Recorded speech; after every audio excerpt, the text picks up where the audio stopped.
We are talking about estate sales today with Wendy Banner. She is the associate broker, top producer, and all-around badass of the Banner team. Wendy, thanks for being on with us. Thanks, Jen. I threw it in there, Wendy. I know you did. All right, let's talk a little bit about estate sales. When do you do an estate sale? Is there ever kind of that perfect time?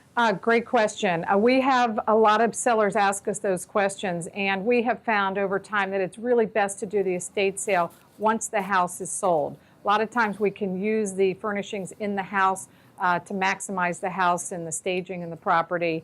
And a lot of times we'll have people tuck things away that we don't need out to sell the house, but will be part of an estate sale later. So rather than trying to do it twice, we like to recommend that you do it once after the home is under contract prior to settlement.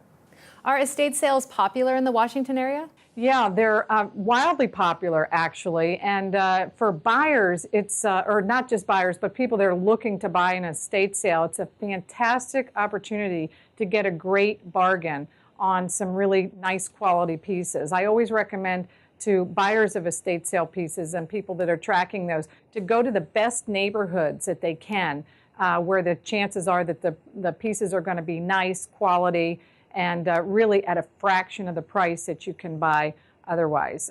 For sellers, it's an opportunity for them to be able to get something back for their pieces that they don't have to lug and pay for the cost of moving to somewhere else or pay for storage that they'll never use. Right, exactly. I just recently sold my house, and I will attest to that. You don't want to bring along with you the junk. You want to, get rid of the old and move forward into the new, right? Right, and styles change. And even though furnishings are really totally good quality, people want to do something else and they want to kind of just go in another direction. So an estate sale gives you a chance, if you're selling, to start over, and if you're buying, to go and find somebody else's treasures that maybe you can value as well. Exactly. Wendy, I know that when we were talking earlier, you mentioned that there are different types of estate sales. I didn't realize that. Yeah, so a seller can have an estate sale in the property where the company comes, sets up in the house, and sells the things on site.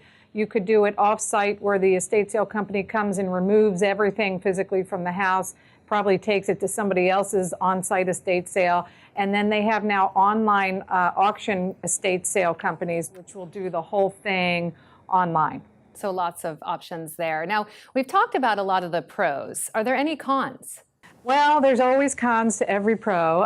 Number one, a lot of sellers are owners of the furniture. I'm calling them sellers, but a lot of owners who are handling an estate sale, they're really not happy once they realize the value of what their furnishings really end up being worth. So somebody's paid thousands of dollars for a dining room set, for example, $5,000. The actual value in an estate sale may run closer to probably 20 or 30%.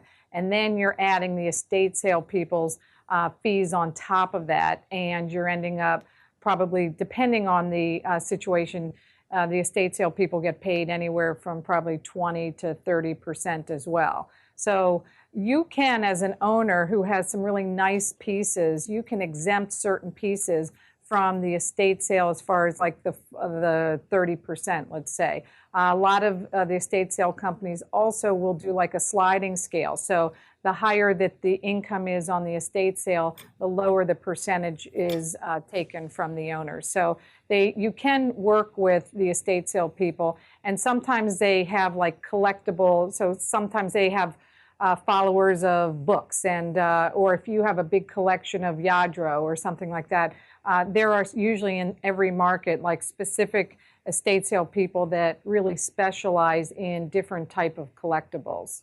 Interesting. Well, so much great information. I think that, Wendy Banner, there's a reason that you have over $1 billion sold. Thank you so much for being on with us today. Thanks for having me, Jen. And if you have any other questions, be sure to check us out online.